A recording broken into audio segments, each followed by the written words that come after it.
الحمد لله رب العالمين والصلاة والسلام على أشرف المرسلين نبينا محمد وعلى آله وأصحابه ومن استنى بسنته إلى يوم الدين.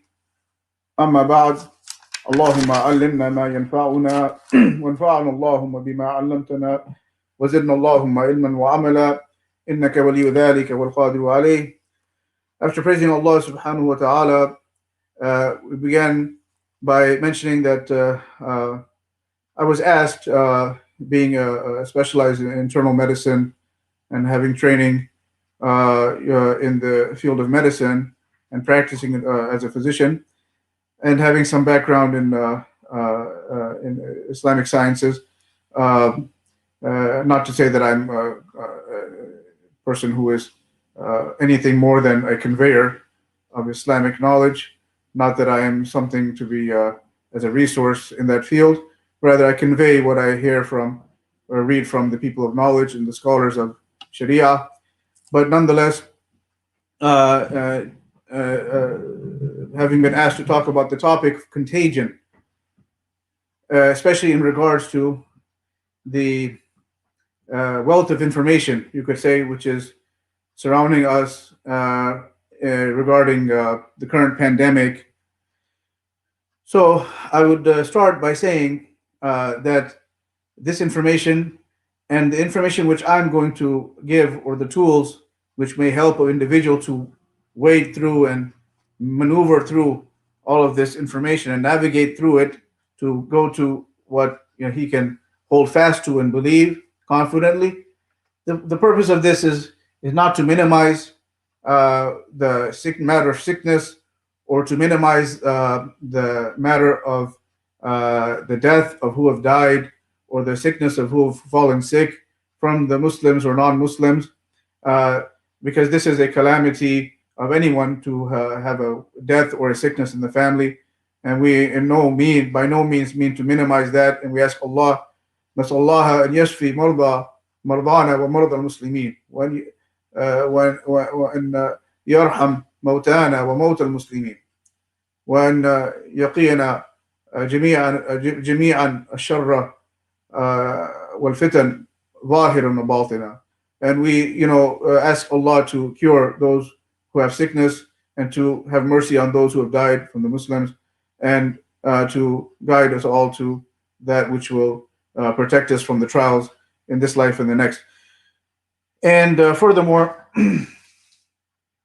I will mention a lot of information here, because I want to speak on the topic of contagion, both from a Islamic point of view of the mentioning what the text, the scholars have mentioned regarding it, and furthermore also from a medical point of view. And this some of the references will not be mentioned by me in the talk, but they will be mentioned in the description below when the video has been sent out. So we say, asking Allah's help, that when we speak of illnesses, we have to know that there are, when you try to affirm a cause for an illness or a cure for an illness, the causes, which are called in Arabic asbab, can only be established in one of two ways. Asbab of anything, either from the legislation, the Quran and Sunnah, we have a text, or by way of the scientific knowledge or the experimentation, by which matter becomes factually established through the matter of experimentation and research. And I specify it by that to mean something which has been established by fact. Otherwise, it remains a theory. And we'll return to that matter. So, for example, we know from the legislation that Al-Fatiha, reciting it, is ruqya, reciting Surah Al-Fatiha. How do we know this? Because there's a hadith to that effect. So this is an established cause for cure. And we know that an established cause for harm is touching a fire. If a person touches the fire, he's going to get burned. This, in most cases, this has been established, tried and tested. But these causes, they do not always bring the desired result. But they are true causes, because they have evidence, either from legislation or from the experimentation of sciences. But nonetheless, all these causes are under the control of Allah Azza wa Jal, and He can make them work or He can make them not work. And the prime example, Ibrahim alayhi salam, when he was thrown in the fire did not burn him. Rather, it was coolness and peace upon him and safety, as in the Quran. So this shows that these means are controlled by Allah, which means those which are established, those which have clear proof from the Book of Allah or the Sunnah or from the sciences. Right. And we'll find also that those matters which have been established scientifically, factually, fire burns.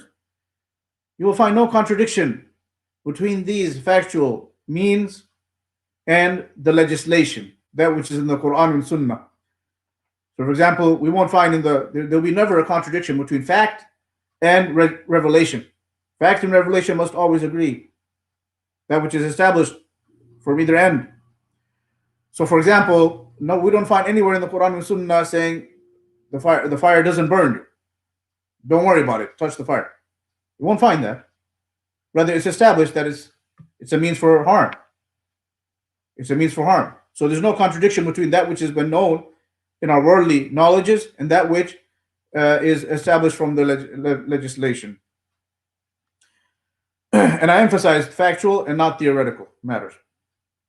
So, in order to navigate through all of this information that we're bombarded with regarding the pandemic and the certain means that have been propagated for illness in these times, we have to apply what is called critical thinking.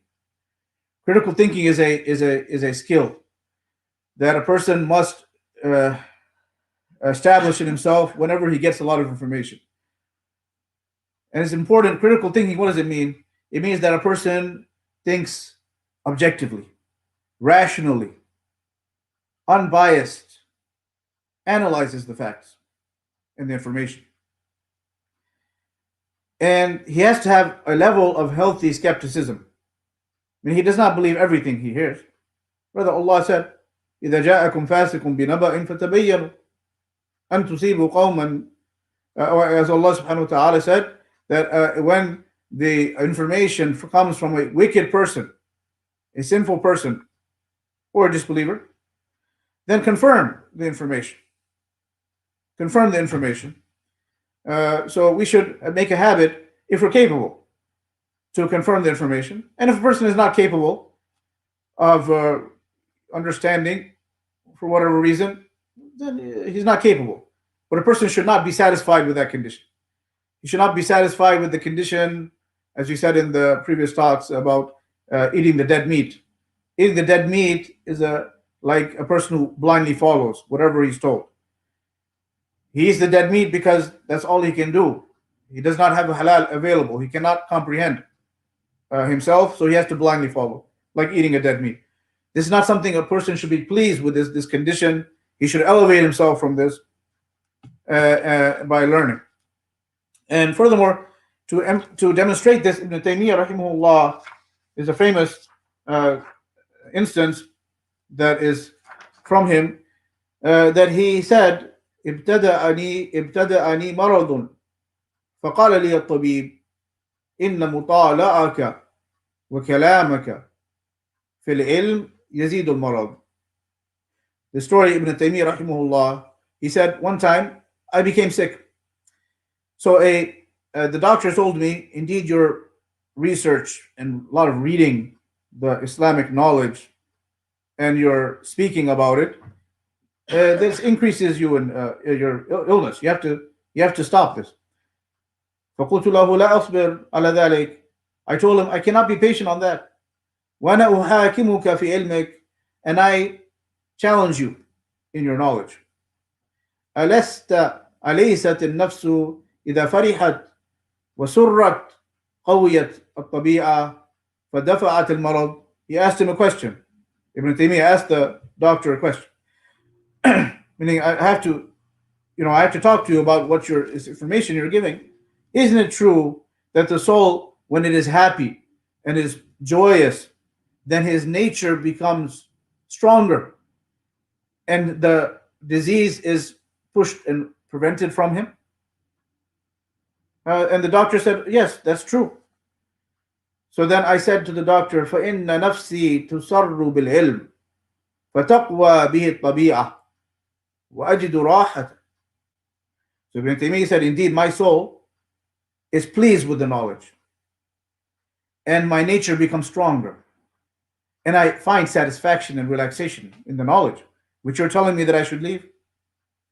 فَقَالَ الطَّبِيبُ هَذَا خَارِجْ عَنْ إِلَاجِنَا. The doctor said, this is out of our domain. This is a knowledge we do not have any expertise in what you're talking about. So this shows that medicine has limitations. And I, being a physician, I'm the first to testify to that fact, having practiced the medicine, that this is it's an art, and there's a lot of give and take and opinions, and matters which are proven false, which we think for years that they are true, and then we think for years things are false, and then they're proven true, and vice versa. And this is something which is natural, because this is experimentation. And so when a matter is essentially a theory until it's proven to be fact, any matter, it's a theory until you prove it to be fact by trial and error. And if you prove it that every time A happens, then you get B. There's now a causal relationship. When there's A, there's B. Okay, this is causal. It's not association, it's causation. And it's tried and tested. For example, when you have this in organism, then you have this disease. Okay, and it's tried and tested, and you have these symptoms and so on. Then it's established. But a lot of times this is not established, but it's a theory. So it remains a theory, which you can take it or leave it. It's a theory. And a lot of times the theories are disproven, and it become falsehood. And in this regard also, besides what Ibn Taymiyyah rahimahullah said in this story, Ibn Mas'ud radiallahu anh also said something very important in this regard. And this is an introduction to the topic, and it's very important, I believe.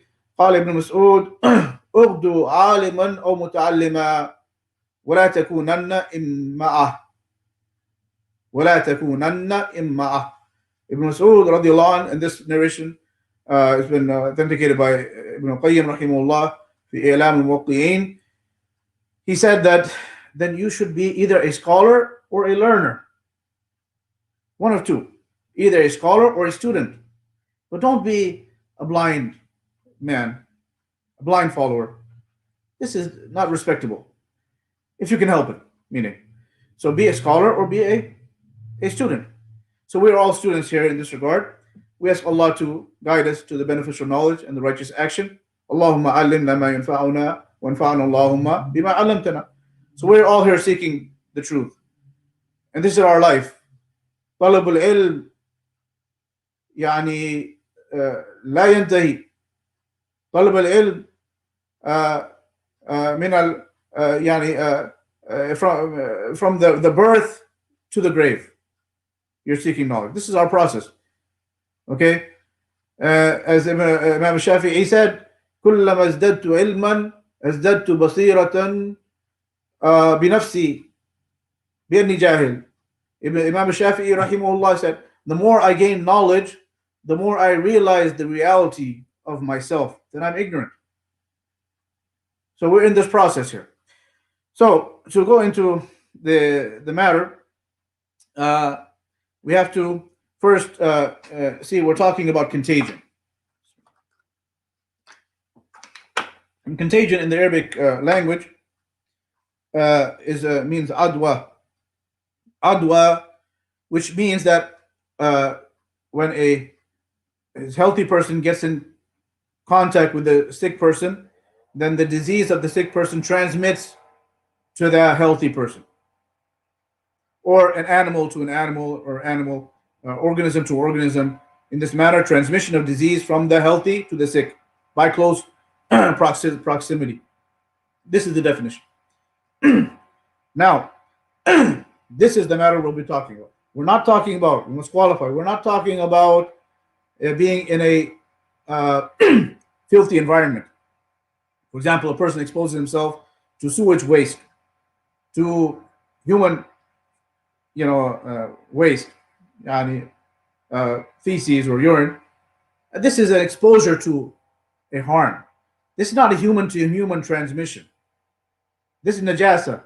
And Allah clearly ordered us to stay away from najasa, not to make ourselves filthy, because naturally this is going to harm us. We're going to fall sick, as is proven. And over the centuries, the sickness was more prevalent when there was unsanitary conditions of the water or the air, or people not being hygienic, not bathing regularly. There was spread of diseases. Why? Because of a common exposure of the whole community to toxins or poisons in the water, poisons in the sewage. Their bodies were not had weak immune system, and they were filthy and dirty, and poor nutrition. We add to that. So these are matters which return to the individuals of the society. Those who are weak in their health, they fall sick. It's not because a sick person came close to him and he became sick. No, because he himself was weak and he could not handle all this buildup of toxins coming to him from the water, from the air, from the this and that, and so he fell sick. And these are established causes. There's no doubt. Drinking filthy water, contaminated by human waste and sewage. This is a established cause of sickness. This has nothing to do with what we're talking here.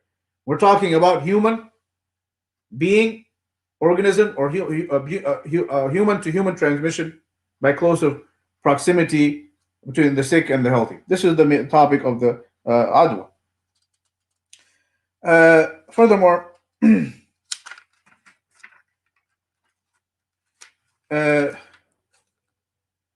this matter,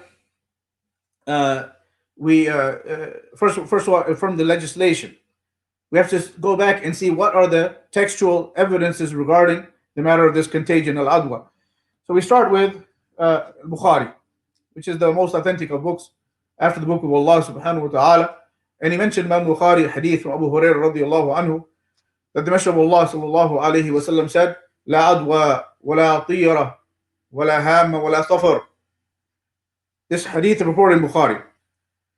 On the authority of Abu Hurairah radiallahu anhu, the Messenger of Allah sallallahu alayhi wa sallam said, there is no contagion and there's no superstition by birds, and there's no superstition by the owl, and there's no superstition with the month of Rajab, Safar. I'm sorry, month of Safar. So this this hadith, of course, authentic, and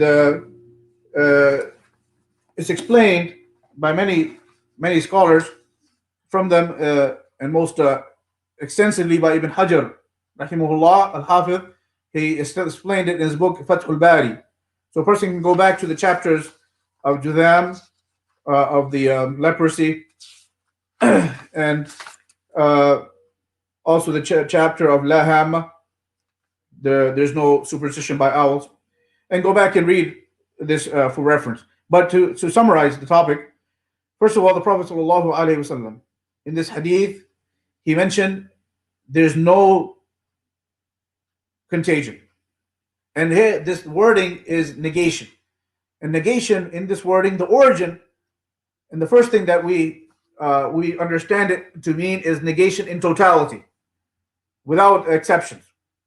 Okay, this is the original meaning of this negation.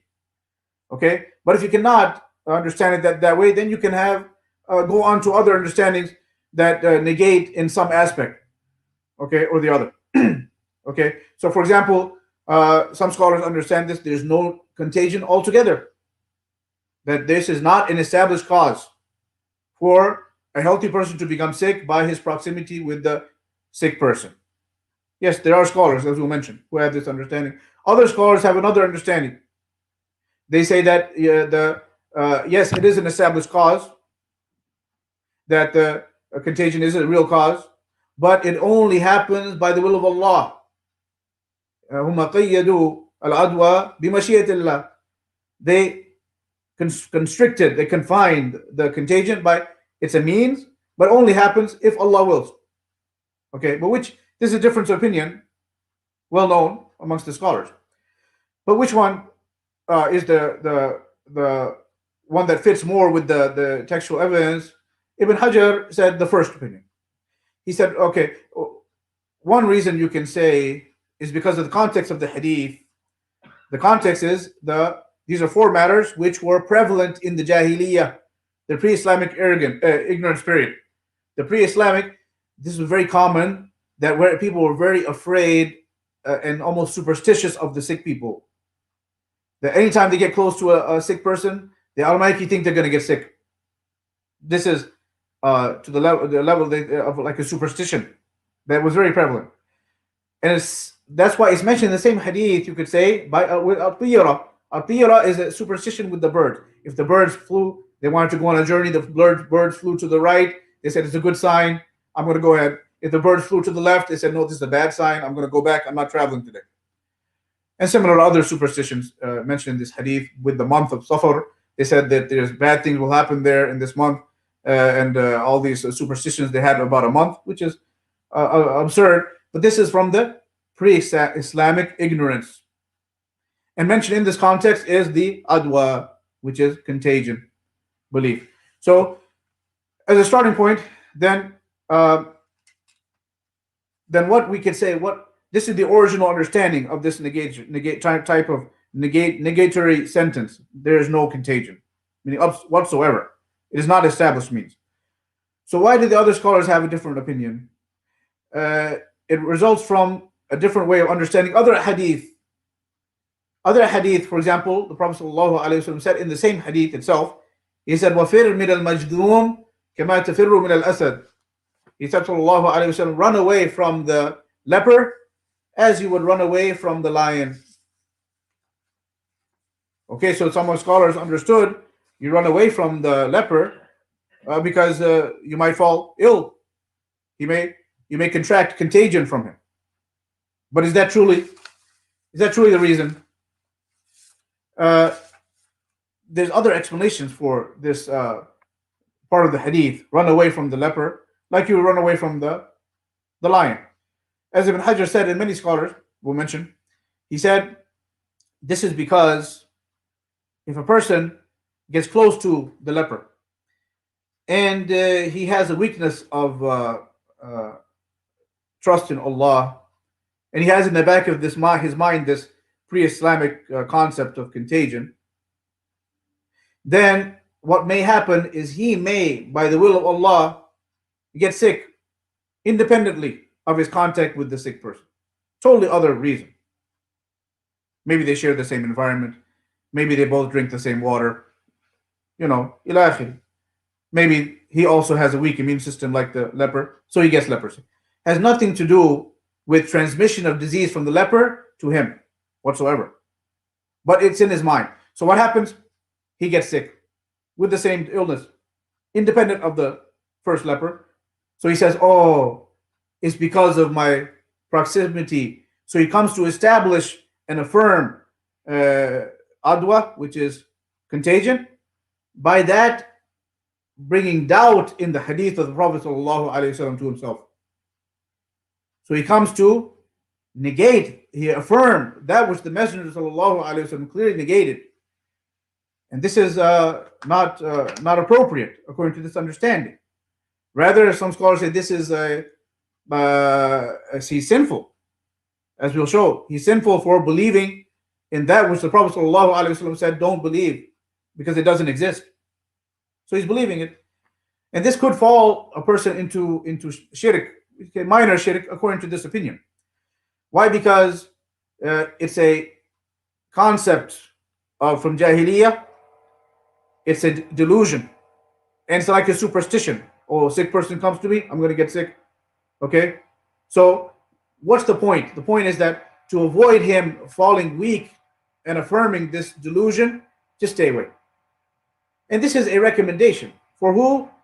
the people who are weak in their trust in Allah and the tawakkul and the belief in the text to the matter which is should be. So to avoid anything doubting your belief, just stay away from the leper. It's not because the leper is going to give you anything. No, it's not that. But because if you get sick for some other reason with the same illness, you think, oh, it's because of the contagion, and you fall weak in your aqidah. So better for you, just stay away. Just stay away. This is a understanding from many of the scholars past, and also from some of those who are present or recent times. So the point being that a person is advised to stay away from this regard. Okay. Uh, Also, this understanding is explained very clearly in another hadith, which after the Prophet ﷺ mentioned that there's no contagion. Rather, he said there's nothing can convey a disease to another thing. Nothing. لا يؤدي شيء شيئا. لا يؤدي شيء شيئا. So yes, before that I was saying that this can fall into, according to the opinion of some scholars, into shirk. Shirk what? Shirk asghar. Because what is the definition of shirk asghar? Shirk asghar is هو إثبات سببا لم يجعله الله سببا لا شرعا ولا حسا. It means that a person believes in a cause for illness in this regard, which Allah has not made an established cause for illness, meaning contagion, neither in the texts of the Quran and Sunnah, nor in the established scientific knowledge, facts. And how is it not established? We'll come to that, inshallah. How it's not established, contagion, scientifically, according to many scientists. But as far as we're now in the matter of the legislation, why is it not established? Okay, so if a person comes to establish as a principle that which is not a real cause, but he believes it to be cause, then this is a minor shirk. So, for example, clearly, a person, for example, wears in the hadith a string. He ties a string, on his camel, as in the hadith, to prevent the evil eye, or to prevent harm from his camel or from his car. If he believes that this thing is a cause for protecting him by the will of Allah, it's under control of Allah, but he believes this is a cause, then he's fallen to minor shirk. Why? Although he believes Allah is in control, and who yudabbiru al-kawn, and he controls the matters, and this is just a means, the string. But why? Because he's established this means which has not been made a means by Allah, not in the legislation nor in the science. So this is the opinion. I'm just laying out the opinion of some scholars. So to avoid himself falling into the doubt and falling into deficiency in his aqidah, in his belief, that a person should just stay away if he's of that weak nature. Now, this hadith is explained further. In another hadith, the Prophet ﷺ said, there is no contagion, and nothing can give contagion or pass contagion to another thing. A Bedouin said, but Rasulullah, we have sometimes a group of healthy camels, very energetic, and then a camel with mange comes into their company or passes by them or comes to their company, and they also get mange. This is, Ibn Hajar said, this is a قال هذا يعني من أوهام الجهال. Ibn Hajar said this is from the illusions or delusions of the ignorant ones. It was prevalent in the pre-Islamic ignorance that they believed this thing. So the Prophet ﷺ negated this delusion from him in totality and affirmed that there's no contagion. But he said it very eloquently. He said, فَمَنْ أَعَدَ الْأَوَّلِ. He said, then which thing, where did the first camel, the one that was sick and came in the company of the healthy, where did this first camel get contagion from? Yes, it's a simple question. And the answer is obvious. There was no other camel around. So the first one got it from Allah for some other reason. Maybe drank some water, maybe did not eat healthy, have a good diet, and it became contagion with mange or any other possible spectrum of causes. But the point is that this one got sick by other than contagion because there was nothing else there. So then this means that هذا الأول البعير أصيب ابتداء وكذلك الباقي من الإبل أصيبت ابتداء من غير دخل العدوى في الموضوع إطلاقا. Means that just as the first one was fell sick for other than contagion, likewise the rest of them fell sick for other than contagion. For some other reason, Allah knows. For a spectrum of reasons, as we said. They share the same environment, the same drinking water, the same stables, you name it. It's not because of proximity one to the other. That's the cause. So this is, or it's passing from one, sick animal to the healthy animal, this fashion. So it has many, it's multifactorial. And this we'll talk about later, that medicine is complex. Disease is a complex matter. We cannot make it a simple equation. Some people, they like to do, they say one germ causes one disease and there's one cure. Very simple. Cookbook. One germ, one virus causes this disease and there's a vaccine or cure for it. It's not that simple. Our bodies are very complex. Our bodies are very unique, one to the other. We cannot make this simple equation. It does not exist. As we'll show, inshallah, from a medical standpoint, this is not established. And it goes against the truth of the matter. But anyways, the point is this hadith is clear. And also the Sahaba, they understood very clearly this matter, as we have presented. There is many narrations from them, mentioned also in the book Fath al-Bari by Ibn Hajar, that these narrations indicate that the Messenger of Allah or the Sahaba, they did not believe that this contagion was an established cause for illness. There is no adwa. There is no contagion. And these narrations from them is that the Aisha radiallahu anha is mentioned in Fath al-Bari, that a woman asked her, didn't the Prophet sallallahu alaihi wasallam say, run away from the lepers like you run away from the lion? Aisha radiallahu anha said, yes, of course. But he also said there's no contagion. I mean, she understood that the reason for running away from the leper is not what you think. No, he also said no contagion, meaning this is the belief we have. There's no contagion. فكان مولى لي أصابه ذلك الداء فكان يأكل في صحافي ويشرب في أقداحي وينام على فراشي. So she said, indeed, I had a slave who used to eat from my vessels. A slave who had the leprosy, I mean. I had a slave who had leprosy, and he used to eat from my vessels, and he used to drink from my drinking vessels, and he used to sleep on the bed where I would sleep other times. So the point is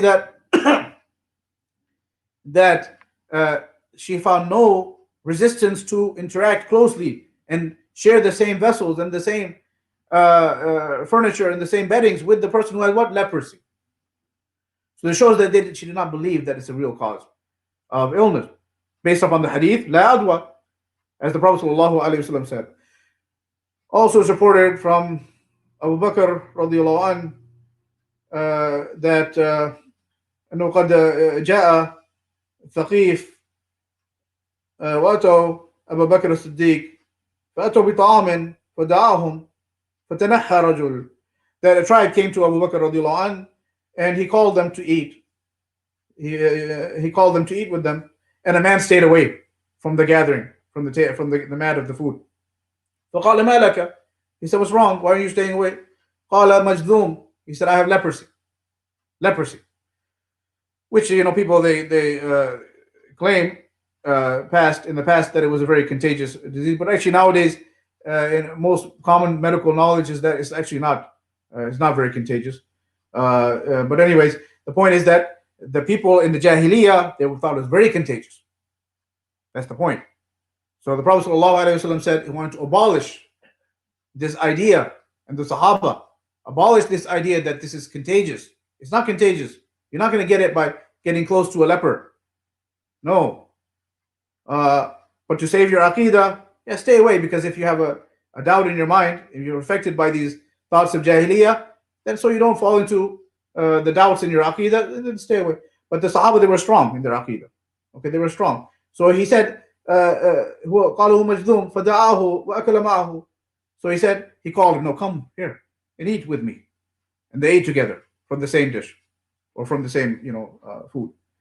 And reported similarly from Umar, عفوا ابن عمر قال عن سلمان وابن عمر أنهما كان يصنعان الطعام للمجذومين ويأكلان معهم.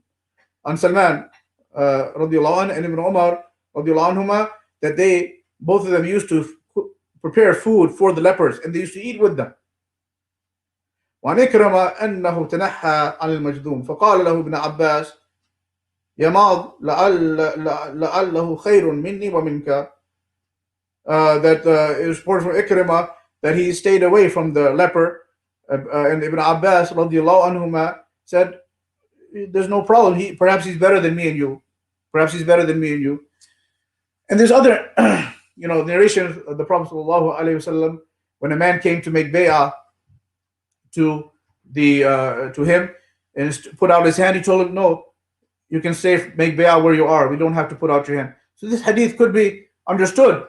But when you bring all the evidences together, that you have to make jama' al-adillah, and any issue, bring all the evidences together, then you see that the Prophet ﷺ perhaps told him, don't put out your hand for another reason.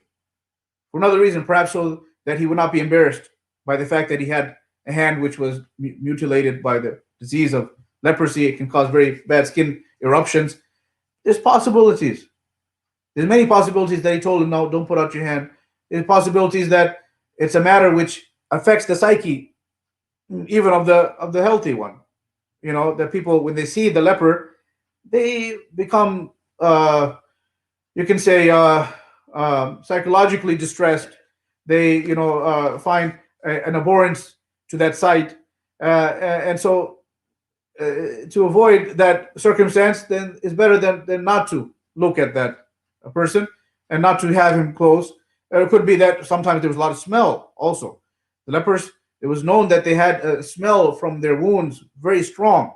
And this smell itself, when a healthy person smells it, this fragrance, then he becomes sick from the smell. As we know, many times a person can get sick from and even vomit and fall ill from a bad smell that's around him. And they had a very, very bad smell, the lepers. So there's many reasons, I'm saying, many explanations for a person to not be in close proximity with a person who is ill to this effect.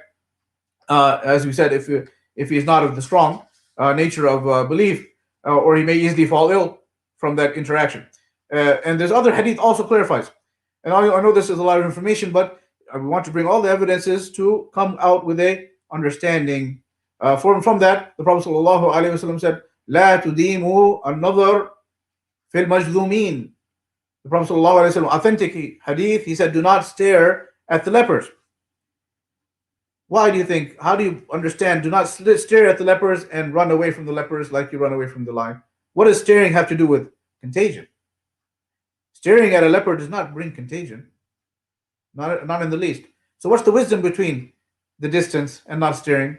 What do you think? It's because from the aspect of the healthy person, to look at the person who's mutilated, it can cause him distress, and it's not easy for him, and he feels uncomfortable in that situation. To see that sight, if you see a sight which is not appealing, ugly, then you don't like it. You don't sit well with that. So don't stare. Don't stare at him. Otherwise, you're going to get affected. Or also from the benefit of the leper. If you stare at a person and he has illness of this effect, a mutilated body, he's going to be sensitive to that stare, and he's going to be increases his sadness that people are staring at him. So don't stare at him. And also from the fact that if a person is sick and he's close with the healthy, then it increases his remorse and his sadness, because all the people are healthy and they have nice skin and so forth, and my skin is like this. So for his sake and his psyche and his emotional health, stay away. And you stay away from him for your emotional health.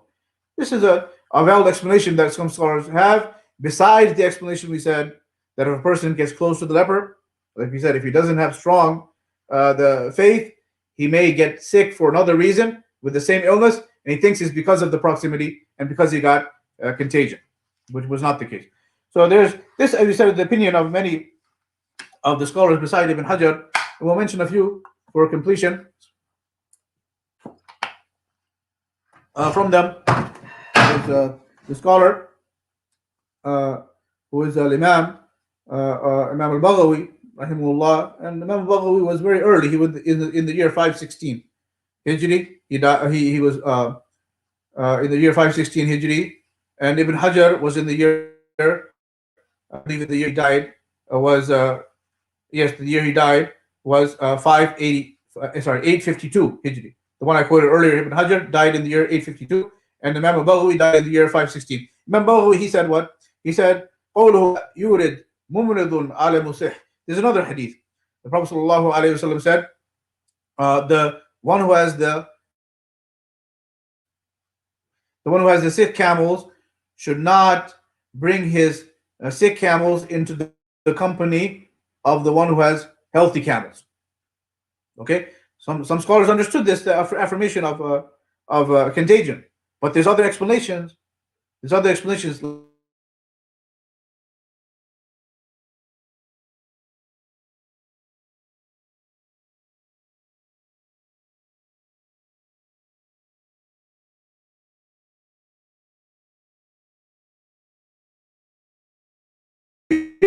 But we said previously why the one with the healthy camels should not come to the one with the the sick camels should not bring his camels into the proximity of the one who has healthy camels.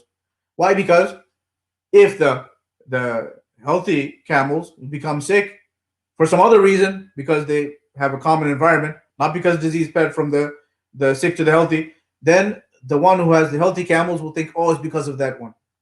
It's because you brought your camels to me, and might fall into dispute, and it will be affirmed for him that which the Prophet ﷺ negated from contagion. He'll start to believe in the delusions of the Jahiliyyah. That's why, to avoid that altogether, you with the sick camel, stay away. To avoid making a person doubt in his religion and doubt the hadith of the Prophet ﷺ. So Imam al-Baghawi said regarding this hadith, قال الخطابي, he quoted Imam al-Khattabi, ليس المعنى في النهي أن المريض يعدي. Imam al-Khattabi, who was in the year 388 Hijri, very early, 388 Hijri, he said the meaning is not that the sick would transmit the illness to the healthy camel. No. لكن الصحاح إذا مرضت بإذن الله وتقديره وقع في نفس صاحبها أن ذلك إنما كان من قبل المعدي والعدوى فيفتنه ويشككه في أمره فأمره باجتنابه لهذا المعنى والله أعلم. He said basically, Imam al-Khattabi, he said that it's not because the sick camels will bring disease and transmit to the healthy ones. No. Rather, it's because the healthy ones, if they become sick by the will of Allah for some other reason, then it will fall into the mind and the soul of the owner of the healthy camels that were healthy. That is because of contagion, and it will cause him to be doubt in his religion. Okay, as we said, and this is a quote of another Imam who has the same opinion. He said, so he was ordered to stay away for this reason. The sick camels owner should stay away from the owner of the healthy camels and not mix the flock for this reason. So قال أيضا ذكر أبو عبيد القاسم ابن سلام الهروي. This is another very early scholar from the year he died in the year 224 Hijri.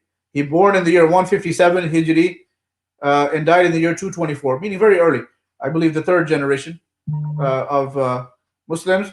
And he قال هذا معنى وقال وقد كان بعض الناس يحمل هذا على أن النهي فيه للمخافة على الصحيحة من ذات الآخر.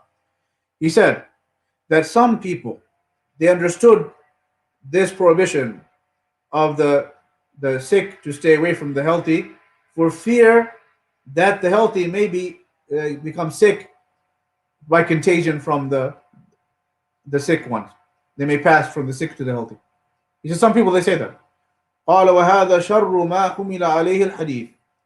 He said this is the most evil explanation of this hadith. لأنه رخصة في التطير, because this is a stepping stone to belief in superstitions. This is superstition, and it will establish that superstition in the mind of the person. وكيف لا ينهى النبي صلى الله عليه وسلم عن هذا التطير وهو يقول الطيرة شرك. And of course, the Prophet صلى الله عليه وسلم said, belief in the birds or is shirk, or belief in superstitions is shirk. That you see a bad sign, you think something bad is going to happen. The birds, similarly the sick. If you see the sick one, you think you're going to get sick from contagion. So he's saying this is this is what will lead to the superstitions. ولكن وجهه عندي والله أعلم أن ينزل بهذه الصحة من أمر الله ما ينزل بتلك فيظن المصحة أن تلك أعدته فيأثم. He said, what is the real reason why the one with the sick camels should stay away from the one with the healthy camels? He said, Wallahu alam, Allah knows best, is because if the healthy camels become sick for some other reason, by the order of Allah, then the owner of these healthy camels will say, it's because of contagion from the sick ones. And he'll become sinful. Sinful why? Because he has affirmed that which contagion which the Prophet ﷺ negated. So he's gone and in contradiction to the hadith la adwa, and he's affirmed that which the Prophet ﷺ told us to negate and to not believe in. So this is that the explanation. Well, أيضا, to quote some other scholars in this regard, Imam Malik, this is reported in the Taysir al-Aziz al-Hamid في شرح كتاب التوحيد, الشيخ سليمان بن عبد الله بن عبد الله آل شيخ. It's reported in the explanation book of Tawheed, Imam Malik لما سئل عن حديث فر من المجذوم, when Imam Malik was asked about the hadith, run away from the leper. Imam Malik, of course, from the great Imams. قال ما سمعت فيه بكراهية وما أرى ما جاء من ذلك إلا مخافة أن يقع في نفس المؤمن شيء. He said, I don't see any dislike in that, that a person is like a prohibited to be mixing with the leper, but rather he said this only came as a recommendation for him, for fear that it may fall in his mind or in his soul that this is because of contagion that I got sick. Okay, ومعنى this explanation ومعنى هذا أنه نفى العدوى أصلا. The explainer, he said this means that Imam Malik, he negated adwa aslan, meaning it does not exist. It's not even a real cause. It's not even a real cause. وحمل الأمر بالمجانبة على حسم المادة وسد الذريعة لئلا يحدث للمخاطب شيء من ذلك فيظن أنه بسبب المخالطة. Why? Because it's only to prevent the means of false beliefs, like we said. So it should not fall in his mind that this is because of my proximity to the sick one, and therefore I got sick, and so on. فيثبت العدوى التي نفاها الشارع. Similarly, he said to what has preceded, and also from other scholars, just for completion, to show this is a very common opinion, well established. Imam al-Tabari, the great scholar, Mufassir, died in the year 310 Hijri. He also had a similar opinion. Imam Ibn Khuzaymah died in the year 311 Hijri. Imam al-Tahawi, the great Hanafi scholar, he died in the year 321 Hijri. Imam Abu Bakr al-Jassas, he said he died in the year 370 Hijri. Imam Abu Bakr. Well, Imam al-Khattabi, as we said, 388 Hijri. Imam Ibn Abdul Barr died in the year 463 Hijri. Imam al-Baghawi died in the year 516 Hijri. Imam al-Qurtubi, the great Mufassir, died in the year 656 Hijri. Imam Ibn Hajar died in the year 852 Hijri. And from the early, these scholars nowadays, Imam Muqbil, the great Yemeni scholar, he also had this opinion. And Imam Muhammad Aman Jami, a great scholar who died recently in this century, he was also had this opinion, meaning that this is a valid opinion. Not to say that the other opinion cannot be viewed. That's not the intent. The intent is to expand our base and to see that there's another way to look at this matter. And upon this other opinion, yes, it's a dangerous matter that a person should believe in adwa upon this opinion that we've mentioned. For example, to affirm that one, this Imam Ibn Khuzaymah, as we said, he was from the early scholars who died in the year 311 Hijri. He said about the hadith, لا يورد ممرض على مسح, the one about the sick camels not coming to the healthy camels. He said the chapter heading for that, he said التوكل على الله في نفس النفي الأدوى. He said the chapter heading for this was that the tawakkul على الله, he said لا أدوى نعم, when the hadith لا أدوى that there's no contagion. The chapter title was, this is from having trust in Allah by negating adwa, because this is the completion of a person's tawakkul, that a person should not fall into such superstitious matters and connect his reliance totally upon Allah and not pay attention to such things of delusions. So this is what is intended for the believer to be connected with his heart to Allah with the tawakkul and trust in Him alone. And as far as the hadith, the camels sick to the healthy, he said, title of the chapter, ذكر خبر خلط في معناه بعض العلماء فأثبت العدوى التي نفاها النبي الكريم صلى الله عليه وسلم. The title heading was that this hadith about the camels, he said this is a narration that the sick camels should not come to the healthy camels. He said this is a narration that some of the scholars have mistakenly understood, that they have a mistake in the understanding, because they come to affirm the matter of contagion whilst the Messenger sallallahu alaihi wasallam had negated it. So he said this is an error, because we know the scholars who affirm adwa, they don't affirm it in the way that it's independent. No, they affirm it like the means, like if you get close to the fire, you get sick, you get burned. I mean, they say it's like that. Similarly, it's a means. If Allah wills, but if Allah wills, or less than the fire, you could say it's not to that extent, according to the scholars. But the point is that those scholars who have that opinion, they say it is a means established by the will of Allah, but they establish the means. So you say no, it doesn't mean that. Imam Ibn Khuzaymah said, no, don't establish this as a means, because the Prophet ﷺ clearly said la adwa. He said clearly, he negated that. So this is just a taste of that, and also just to complete the matter of the Islamic press. We're not going to have time in this sitting to talk about it from a medical standpoint, because that requires a little bit of history of this theory. Because in fact, this is a theory. The matter of contagion is a theory, and has not been actually proven as a fact, and rather it has been disproven in many instances. And this brings us back to the matter of the correlation between the legislation and the established scientific facts. You will not find any contradiction. So all that I've said to this point regarding the legislation, it does not contradict the scientific fact, because as we'll come to show, the matter of contagion has not been established scientifically as a fact, regardless of what we may hear or what we may have learned. So we'll inshallah come to that. Also, just to complete the matter, some people have a question about other hadith that they think are related to the matter of contagion.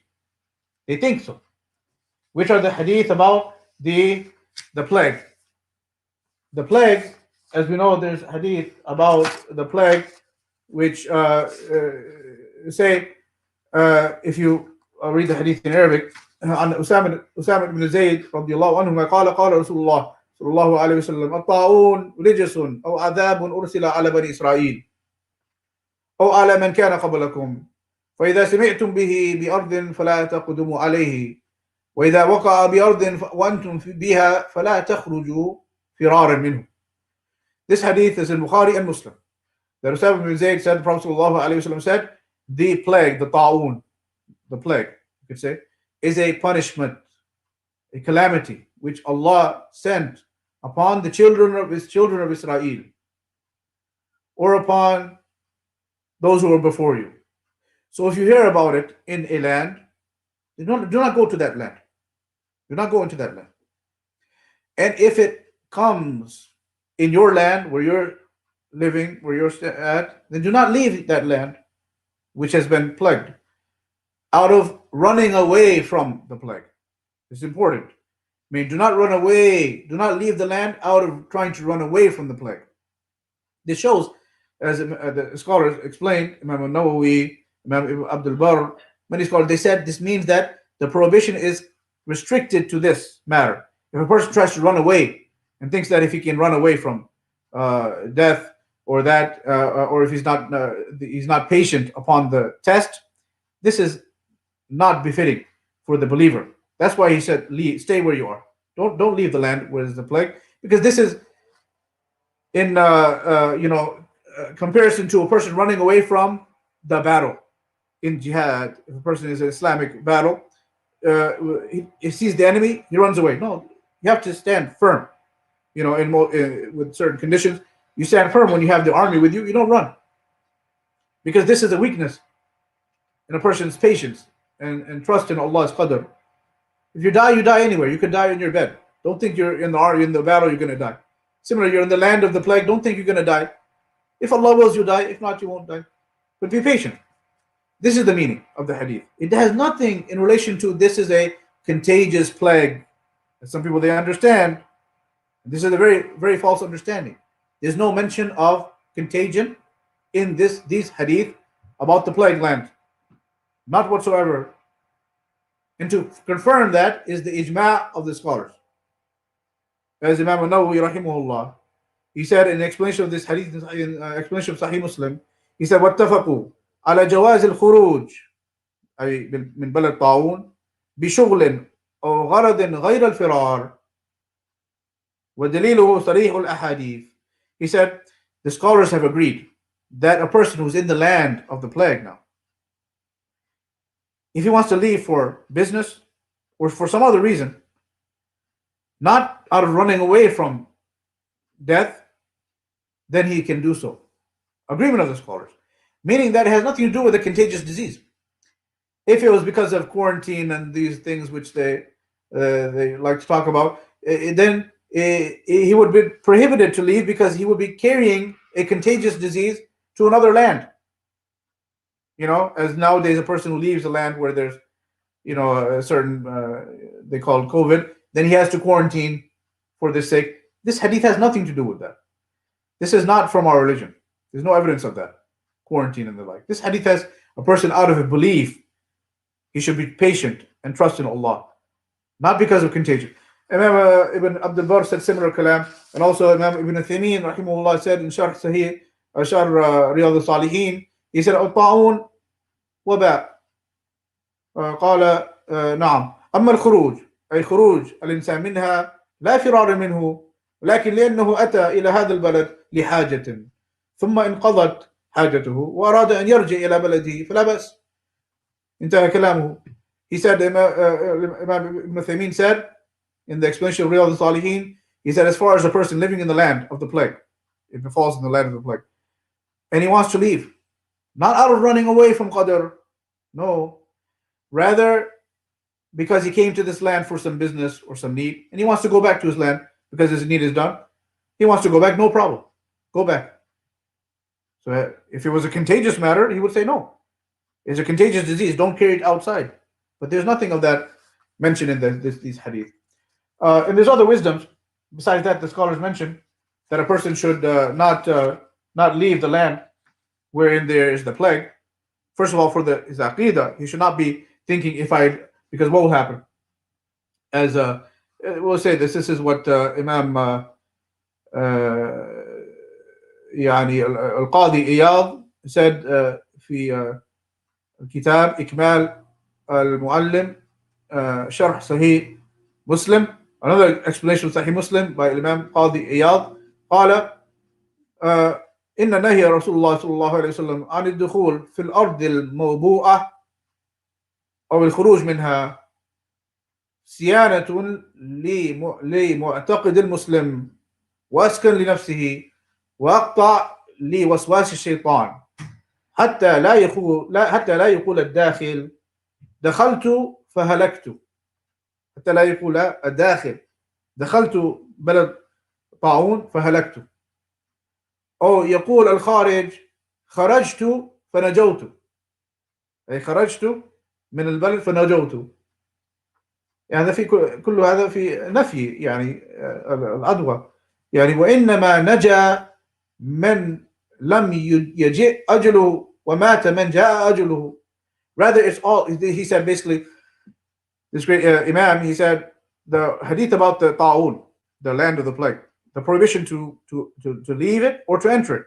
He said these hadith only come to firm and sanctify the aqidah of the Muslim. How is that? Because it will remove the doubts of the shaitan from him. Because a person who comes into the land, okay, and then يعني حتى لا يقول الداخل دخلت فهلك. So that a person who comes into the land of the plague and he falls sick, he will say, because I came into the land, rather than returning that matter to the decree of Allah for some other reason besides coming into the land. It's not because he came into the land that he died, but because he may fall into that wrong belief and fall into doubt in his religion. Stay away, better. It's better to be safe. That a person لا يوقع نفسه في مواقع الفتن التي يحتاج فيها إلى مجاهدة. The scholars say it's better, don't put yourself in the test. If you're not ready for that test, don't put yourself in the test, because you may not bear it. You may not be able to bear that situation. So stay away. It's safer for you. Just like we're not supposed to wish to meet the enemy.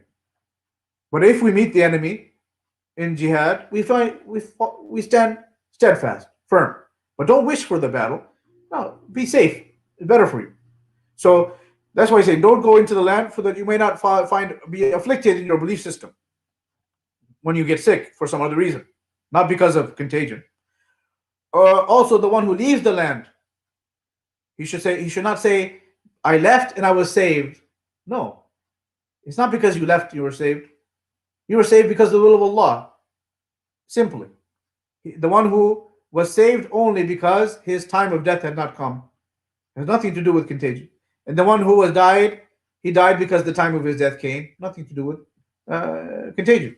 So, like I said, there's many evidences, and perhaps the topic is very, very long. So we'll break it up, inshallah. But to suffice to say that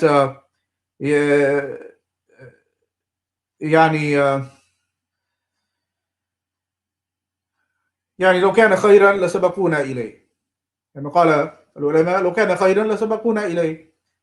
يعني we have to go back to the understanding of the scholars regarding this matter, the Salaf, the Sahaba, how they understood this matter.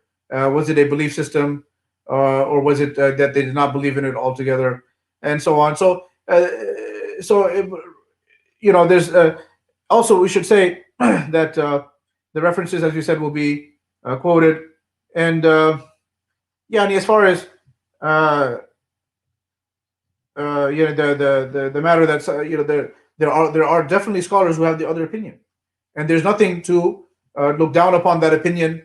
That if they say that the contagion, it does exist, but it is a means that is in the control of Allah subhanahu wa ta'ala, that's their opinion, and that there's nothing to criticize, or the fact, or nothing to cause division or to cause animosity. This is an opinion, difference of opinion, like many issues.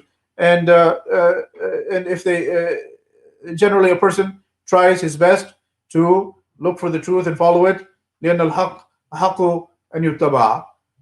وكما قال علي رضي الله عنه الحق لا يعرف بالرجال بل الرجال يعرفون بالحق. يعني الحق لا يعتبر بالرجال لكن الرجال يعتبرون بالحق. اعرف الحق تعرف رجاله. Ali radiallahu anh said that the truth is not dependent on men. كل يؤخذ منه ويرد. Everyone we can take from him or we can leave from him. We don't attach our religion to men, except Rasulullah sallallahu alaihi wasallam, al-Ma'soom, the one who does not speak from desires. It's only revelation. He does not make mistakes in his religion, sallallahu alaihi wasallam. So whatever he said, we take it without question. But whatever people say after that, although they may be very respected and honor our heads and the ones who are the most noble to us and the most respectable to us more than anyone, which are our scholars, then we are not ordered to judge the truth by the men. No, we judge the men by the truth. Find the truth, then you know it's men. Then you know. Follow the truth. Don't worry about anything else. And if a person is not capable of, like we said, of deciphering this and that, then follow who you trust. Follow the scholar who you trust. No problem. No problem. لعلنا نكتفي بهذا القدر ولعلنا is there a question? I don't know if there's I can't see if there's a question. لا عفوا بارك الله فيك أستاذ. Inshallah we will schedule the second lecture بإذن الله تعالى at an appropriate time. ما رأيك؟ طيب inshallah. That's we'll suffice it here and continue from a medical standpoint. Inshallah, dedicate a lecture to that from the research, and there's a lot of research, inshallah, that's in this regard of the current pandemic, as they say, and also the previous history of what they call pandemics. Inshallah, إن كان في الأمور بقية نتعرض للموضوع. والله تعالى أعلى وأعلم وما قلته من صواب فمن الله وما قلته من خطأ فمن الشيطان ومن نفسي والله تعالى منه بريء وجزاكم الله خيرا أجمعين وصلى الله وسلم وبارك على نبينا محمد وعلى آله وأصحابه أجمعين وجزاكم الله خيرا أجمعين. نعم بارك الله فيك أستاذ. There's actually a few questions here. Would you like to take it? Okay. I just got some messages now with questions. Would you like to take it next time, or could you answer a few right now, bi'idhnillah? Let's see. Can we see the question and see how long they will take? Can you read them to me? Naam. So a brother asks, so does wearing masks fall under not having tawakkul? Okay. So what's the other question? There was another question in regards to the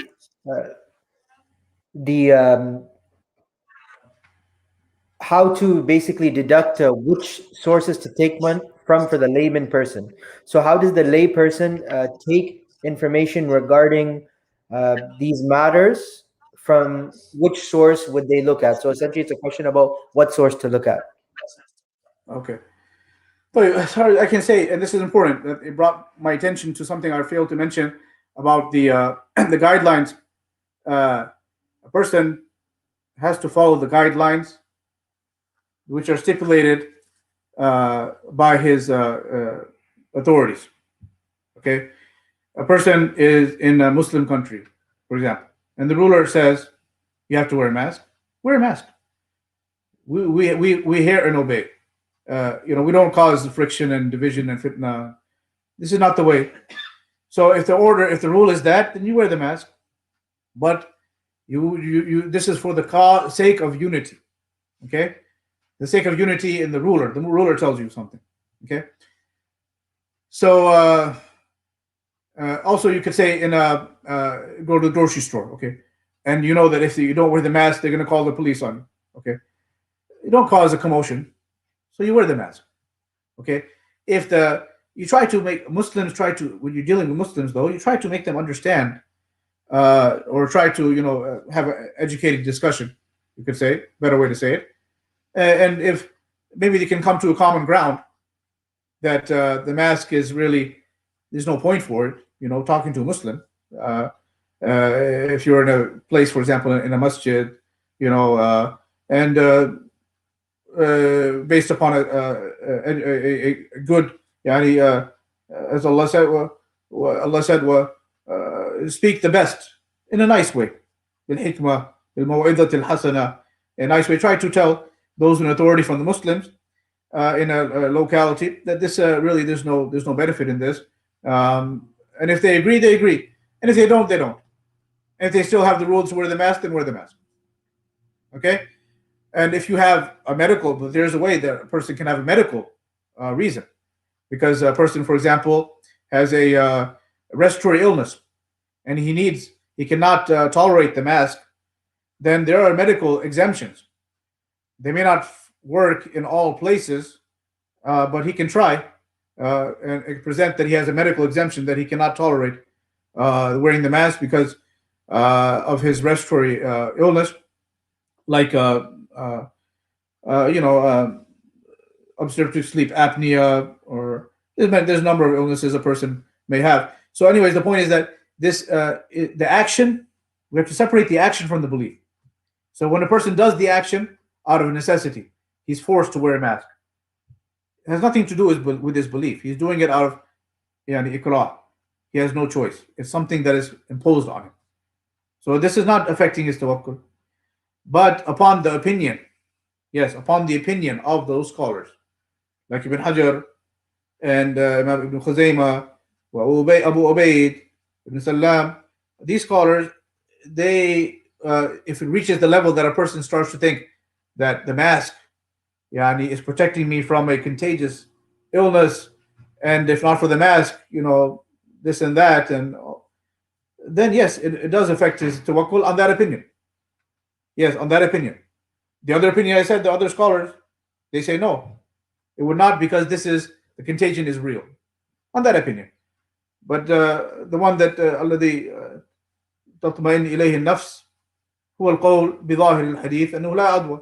The one that the soul feels ease with is that which is in accordance with the text and the understanding of the Sahaba, which is there's no contagion. So this is what I would lean to. But regardless, if a person has the other opinion, then no problem. Yeah, as I said, other scholars today, Sheikh Muqbil, Rahimullah, Sheikh Muhammad Aman Jami, I mentioned them. They also have this opinion, which I'm sharing, but that there's no contagion whatsoever. So it's not just the previous scholars, but other scholars from today. But as far as that, and as far as sources, I don't know what do you mean by sources. Islamic sources. If he means by Islamic sources of this opinion in the English language, then there is a clip from Muhammad Imam Jami, rahimahullah, which is translated, which he breaks down this opinion, which is his great scholar from our scholars, and maybe that's a good place to start. And I'll, inshallah, have a link for that. Jazakallah khair, Ustad.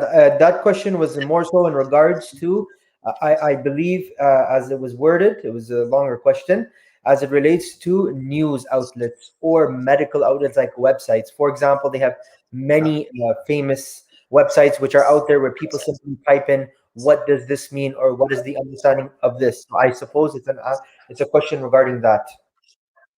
I see. That I think we have to first present the medical uh, aspect, and I think I should present it first. What do you think? And then on that Yeah, description, we'll put the links I which are agree. reliable. I agree. Jazakallah khair. I just wanted, those are the first two questions that came. There's a lot of questions right now. However, we advise everyone to go to the lesson last Sunday, the characteristics of the prayer, where Ustad Dr. Qaisar, Jazahullah khairan, he answered a lot of questions regarding COVID and praying. So the point that you mentioned right now, you mentioned it previously. So we advise everyone to, inshallah, go back and look at the recording. It's a full hour, a class regarding many questions which people ask regarding the prayer and going to masajid, for example, Jum'ah prayer and the likes. So what we'll do is, inshallah, we'll end it here. If anyone has questions, we will address Yeah. I them. would add this lecture, Jazakallah khair, Khana, that is lecture number 4 on the series of the description of the prayer. Yes, in the first part of that, as the brother said, I did discuss that. Jazakallah khair. Naam, inshallah, we'll end off here bi'idhnillahi ta'ala, and then if there's more questions next week, we'll address that after the references and the proofs and evidences are relayed regarding the medical aspect of it bi'idhnillahi ta'ala. Jazakumullah khair. Jazakallah khair. Wa barak.